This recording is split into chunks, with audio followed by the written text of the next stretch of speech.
Hello and welcome to this brief presentation on postmodernism and education, produced by revisedsociology.com for all your A-level sociology revision and exam advice needs.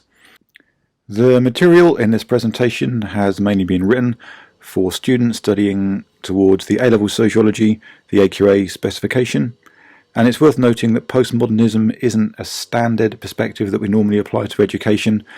And all of this stuff is going to be more relevant to criticising other perspectives such as functionalism, and it might also be useful context for education policies, as many aspects of education policy are responses to the postmodernisation of society.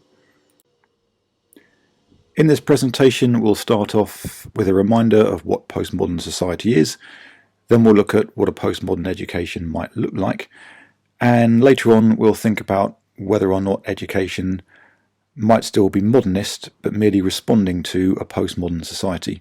Rather confusingly, an education system can respond to a postmodern society without itself being postmodern, in which case I would personally say we can characterise our education system as late modern rather than postmodern.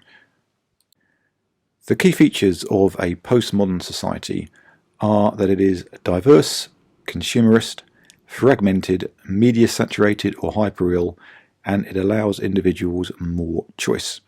And the image we often use for a postmodern society is that of a supermarket with a bewildering array of choice.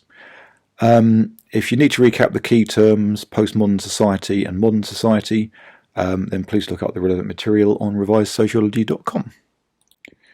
So a postmodern education system might just mirror the key features of a postmodern society.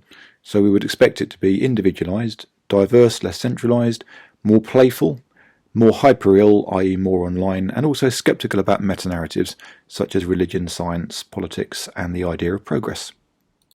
However, an education system can also remain modern, yet respond to a postmodern society. So it could do this by creating a market in education, as has been happening since the 1988 Education Act. It could become more global in outlook, and it could focus on teaching children strategies to cope with new global risks and uncertainties. And it can do all of this through a modern, centralised curriculum, which is very modernist. And if that's happening without education developing postmodern aspects, then I'd call it late modern rather than postmodern. In fact, I'm going to conclude that our education system isn't postmodern. I'm going to conclude that it's really late modern. So possible indicators of a postmodern education system, and all of this lot has happened by the way, is that schools are more diverse, there's more choice, there's more home education of pupils, which is very decentralised, there's less centralised control of schools from local education authority, more freedom and autonomy for schools to do their own thing. There's a move away from a prescriptive top-down national curriculum. Learning becomes more personalised. Schools make more use of online learning platforms. And there's a general greater diversity of educational experience and more relativism. So just to look at these possible features of a postmodern education one at a time. Firstly, parents do have more choice of schools today. Back in the 1980s, they had no real choice. Today, they can choose from a diverse array of schools. However, most academies, even though they don't have to, follow the national curriculum, restricting choice. And the growth of EBAC subjects, bizarrely, have restrained even the rather narrow national curriculum. And also free schools, while they are potentially the more diverse because they can be set up by parents, charities, community groups, what's really happened with free schools is it's a case of white middle class flight rather than them celebrating true diversity. And I'll put a link to a blog post about that in the comments below. So the growth of homeschooling is potentially the most diverse form of education there is, making it potentially the most postmodern form of education. Taken to its extreme, we have millions of households teaching groups of children, small groups of children, very diverse curricula. And there was 150% growth in homeschooling in the 6 years to 2019, and it's grown since, especially with the pandemic. However, even today, less than 1% of children are homeschooled, so this isn't really a significant trend. It's just too small to really count at a social level. So nominally, formally, schools do have more autonomy or more freedom to control their own budgets than they did 30 years ago. However, most of this money has to be spent on wages.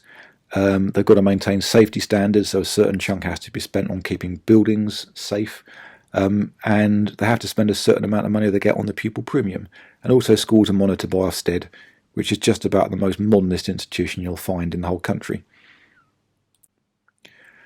So have we moved away from a centralised curriculum? Well, most schools now have the freedom to not teach the national curriculum. However, parents want schools to teach the national curriculum. And what's happened recently is that the 7 main EBAC subjects, i.e. the sciences, maths, English, history, geography, I think that's all of them, have become more popular because the EBAC's got more status. So what's actually happened, if anything, that most students have experienced a narrowing of what they're taught. So schools are still mainly focused on getting students through those 7 main subjects. So if anything, the curriculum's become more centralised, at least in terms of the subjects that are taught. And learning has, on paper, literally just on paper, become more personalised. But what personalised learning really means is students get independent learning plans, but actually they're not really independent because they're just derived from templates, and you end up with dozens of students getting very similar looking learning plans. And it might make you feel special, but actually teachers, because they're time constrained, just cut and paste and give the same thing to lots of students. So really it's a bit fake, the personalisation of learning at the school level. So the shift to online learning, here I mean literally just schools putting their kids onto online learning rather than the massive amounts of courses that are out there online informally. And this happened during the pandemic, but this wasn't really a matter of choice. And overall, the quality of education fell. Parents didn't really feel like it was working. And this was a natural experiment. And really, we haven't moved back to massive online learning since schools have gone back to face-to-face teaching. So has there been a shift to online learning? No, really, not significantly. So having looked at all of those possible features of a postmodern education system, I'd personally say that education hasn't really become more postmodern. What is happening, I think, is we've got a late modern education system responding to a postmodern society, but we'll call that a question rather than a statement. And evidence of this lies in the rise of apprenticeships and more vocational options. Nothing postmodern about them. It's about work and training and getting students up to standards. Schools have got a more global outlook. They're now teaching about more global issues such as climate change, for example. And also schools teach students strategies to cope with the risks of living in a postmodern society. So I think every school is required to teach online safety, about sexual harassment awareness. There's the prevent legislation and teaching British values, for example.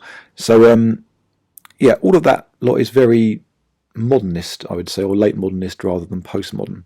There's nothing kind of fun and free and diverse about any of that. So in conclusion, I would personally say that the education system in the UK isn't really postmodern at all.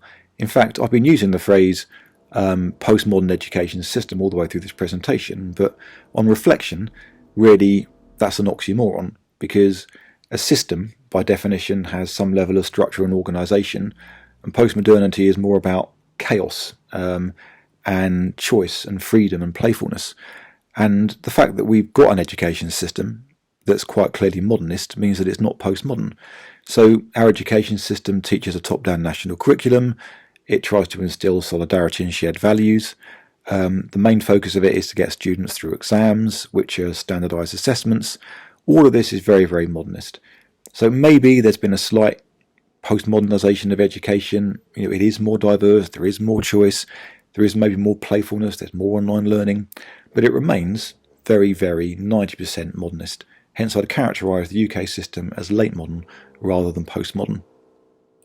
So just as something of a postscript, informal education outside of the formal education system may well be postmodern, and we've got to recognise that there is a growth of independent learning resources out there, such as a lot of YouTube is educational content. There's the rise of digital learning platforms such as Udemy. There's an increase in just people on social media sharing their stories to try and give people advice. That is a form of education. There's an increase of current students at school going through the formal education system using all of this, and students just teaching themselves and making their own way in education. So from a personal perspective, people's experience of education more generally outside of school, maybe in spite of school, might be very postmodern. It might be very much about choice and playfulness and finding your own way. But the education system in terms of schools, I don't think is postmodern at all. But education more generally, having expanded outside of formal education, yeah, maybe that's a bit more postmodern. And just a final slide showing the growth of the Coursera platform, one of the biggest online learning platforms. It's expanded massively in recent years. So this presentation is now coming to an end. Thank you for listening. For more information on postmodernism and education, please see revisesociology.com. And just a reminder that this isn't a standard perspective that's usually applied to education, but you might find it more useful when thinking about aspects of education policy, because a lot of recent policies have been responses to the postmodernisation of society. Okay, thank you very much for listening. Hope this was useful. Bye.